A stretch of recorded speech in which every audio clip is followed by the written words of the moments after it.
ओम गुरुर्ब्रह्मा गुरुर्विष्णु गुरुर्देव महेश्वरः गुरुर्साक्षात् परम ब्रह्म तस्मै श्री गुरुवे नमः।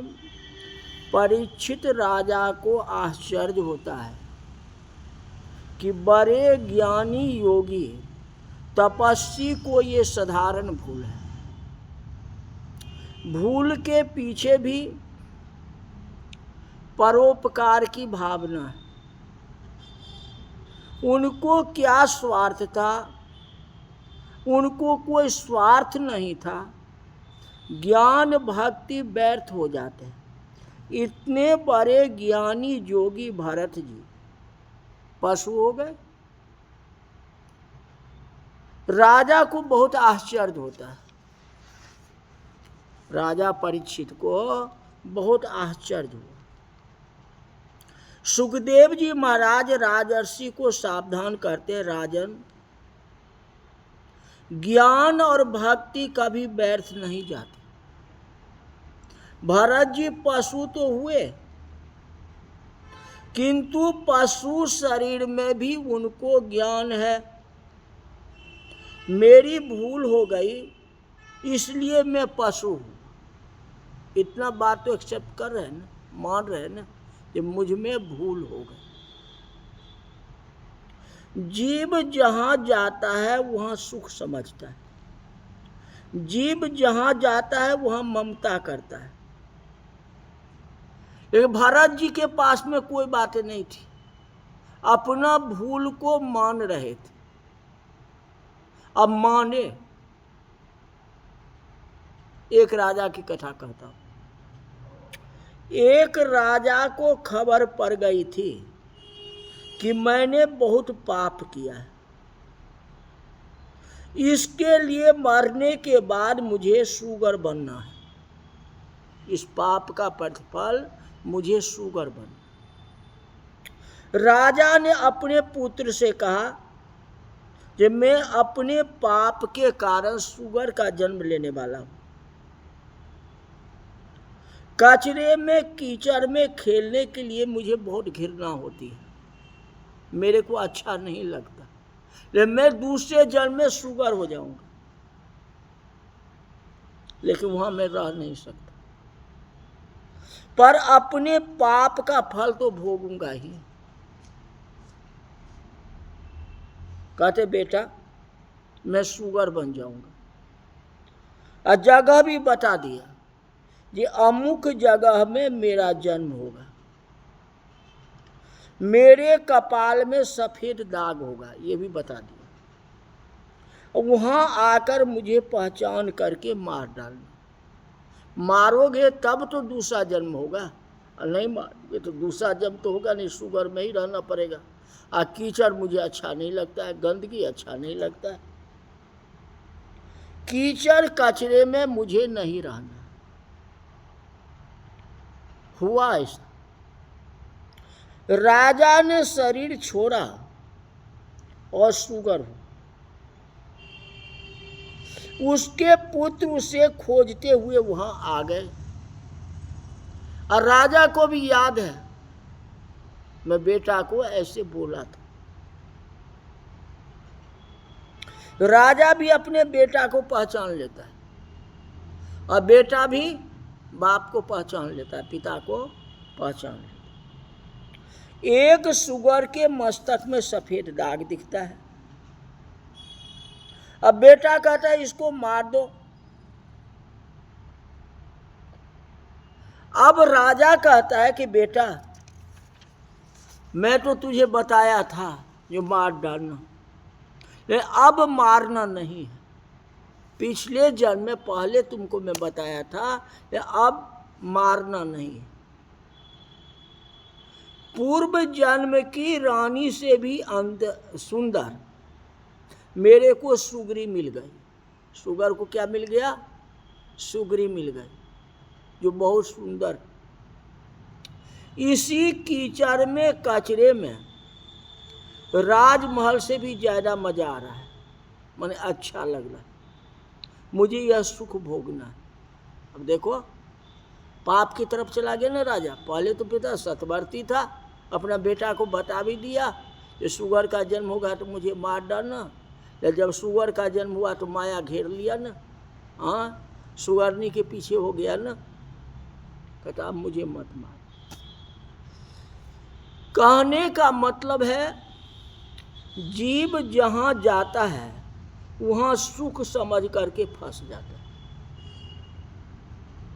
जीव जहां जाता है वहां सुख समझ करके ममता करता है। ज्ञान और भक्ति कभी व्यर्थ नहीं जाती। भरत जी पशु तो हुए, ये पशु शरीर में भी ज्ञान है। अज्ञान ही नहीं, वैराग भी, विरक्ति भी। लो उदाहरण, मां स्तनपान कराती है तो स्तनपान नहीं करते। भरत जी को पशु योनि में मां जो है स्तनपान कराती है, ये स्तनपान नहीं करते। एक हिरण के संग से मैं हिरण हुआ हूं। यहां तो बहुत से हिरण हैं, हिरण बने। भरत जी ने मां बाप को संग छोड़ दिया और पूर्व जन्म की तपोभूमि में अकेले चले गए। हिरण होते भी पूर्व जन्म के तपोभूमि में चले गए, माता पिता को भी छोड़। और गंडकी नदी के किनारे भरत जी आए। क्यों? उनको याद आता है कि इसी घाट में मैं स्नान करता था, इधर हमारी कुटिया थी। अब माया ने मुझे धोखा दे दिया। रोते हैं कि अगर माया मुझे धोखा नहीं देता तो आज पशु का यौन नहीं मिलता। और ये कह के गंडकी नदी के किनारे रोने लगे। लेकिन अब रोने से क्या लाभ है? जितने दिन तक हिरण बालकों को गोद में लेकर के प्यार किया था, जितना दिन तक हिरण बालक के साथ खेले थे, उतने दिन तक उनका हिरण शरीर में रहना पड़ा। अब आयु जितना है उतना तो भोगना ही पड़ेगा, उसके बाद ही कुछ हो सकता है। अब मैं रो करके क्या करूँगा?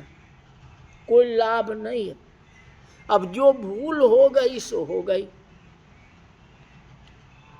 हिरण शरीर में भरत जी कभी घास तोड़ कर नहीं खाते थे। हिरण घास खाती है ना, लेकिन हिरण योनि में भरत जी घास नहीं खाते। कहते थे घास में जीव जंतु बैठते हैं, घास तोड़ कर के खाऊं तो किसी जीव की हिंसा हो जाएगी, हत्या हो जाएगी। जो पाप लेकर के आया हो, एक तो पाप लेकर के आया हो जो हिरण के कोख में जन्म, फिर भोग करके इसको भी मैं नाश कर दूं तो फिर दूसरे जन्म हमारा क्या होगा हाल? नवीन पाप नहीं होना चाहिए। जो हो गया पाप से हो गया, नया पाप नहीं कर। पशु शरीर में भी उनको इतना ज्ञान है कि अब पाप नहीं करना। त्रिकाल गंडकी नदी में स्नान करते हैं। आधा शरीर जल में है, आधा शरीर जल के बाहर है, ऐसा बैठते हैं। पूर्व जन्म में जिस हरे नमः मंत्र बोलते थे, हिरण शरीर में वही मंत्र याद आती है, वही मंत्र याद आती।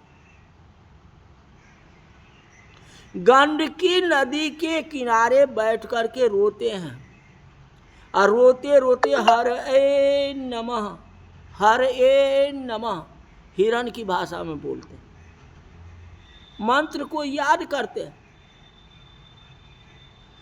क्योंकि हरि विलक्षण है, हरि की माया, हरि की माया विलक्षण है। मुझे धोखा दिया है। बड़ा ज्ञानी था, मैं परमात्मा का ध्यान करता था, मेरी भूल हो गई, जो हिरण का संग हो गया, जो आज हमें हिरण बनना पड़ा। यज्ञाय धर्म पते विधि ने पुनाय योग्याय सांख शीर्षे प्रकृति स्त्राय नारायण नाय हरे नमः इत उदारम हास्यन मृगत्वमपि च समुदाय हार। हरे नमः, हरि को वंदन करता हूं। हरे नमः मंत्र का स्मरण करते हुए हिरण शरीर को त्याग किया। पिछले जन्म में भरत जी हिरण के बच्चे को याद करते हुए शरीर त्याग किया, अंतर है। और अभी हरे नमः कहते हुए हिरण का शरीर को त्याग किया। सुखदेव जी महाराज वर्णन करते हैं, फिर तो एक पवित्र ब्राह्मण के घर में उनका जन्म हुआ। पहले भरत के बाद हिरण, और हिरण के बाद जो है ब्राह्मण के घर में उनका जन्म। यह जन्म अंतिम जन्म है। चरम शरीरेण विप्रत्वम गतमाहु। चर्म शरीर अंतिम जन्म, अति सावधान है। संग से बहुत भय लगता है, घबराते हैं। हिरण के संग में मैं हिरण हुआ था,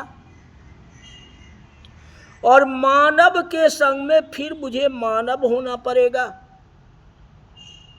ये मानव का शरीर भी अच्छा नहीं है। माँ स्तनपान कराती है तो स्तनपान भी नहीं करते। माँ प्यार करती है, माँ का प्यार विष के समान इनको लग रहा है। माँ बच्चे को हंसाने का प्रयत्न करती है, भरत जी हंसते ही नहीं, कभी रोते ही नहीं है। माँ बाप को छोड़ के अकेले बैठे रहते, डर लगता है। हिरण के संग में पशु हुआ और किसी मानव का संग होगा तो फिर हमको मानव ही होना पड़ेगा। तो भगवान की प्राप्ति कैसे होगी? भगवान का साथ कैसे होगा? अकेले कोने में बैठे रहते हैं, कभी रोते नहीं हैं, कभी हंसते नहीं हैं। कभी कभी किताब उठा करके गोद में लेते हैं और प्यार करते हैं। पिता का प्यार भी भरत जी को विष के समान लग रहा है।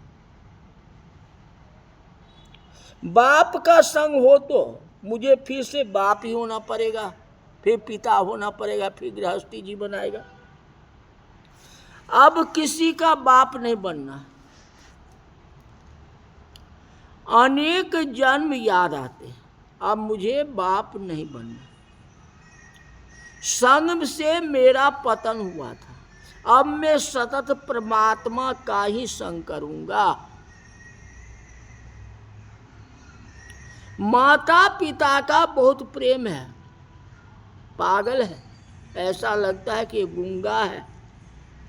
माता पिता ने जनेऊ दे दी, ब्राह्मण घर में है तो यज्ञोपवीत तो होगा ही।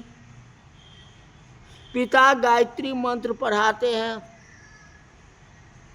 भरत जी को सब कुछ आता है। भरत जी ने निश्चय किया है कि अपना ज्ञान अब जगत को बताना नहीं है। पूर्व जन्म में मैंने जगत को बताने के लिए गया, तो मैं परोपकार करने के लिए गया, तो मेरे को पशु योनि हुआ। ज्ञान का फल ध्यान है। लोग मुझे मूर्ख समझे, यही अच्छा। कोई मेरे पीछे पड़ेगा तो नहीं, ये तो नहीं कहेगा कि भरत जी बहुत ज्ञानी है। ऐसे अगर खबर पड़ेगा तो लोग मेरे पीछे पड़ जाएंगे, मेरे को पागल ही समझे, मेरे को गूंगा ही समझे, कोई बात नहीं। भगवान तो सब कुछ समझते हैं ना। इस निर्णय पर भरत जी तीसरे जन्म में आ गए। अब आगे क्या होगा कल कथा बताएंगे। आज की कथा यही तक रही। बोल वृंदावन बिहारी लाल की।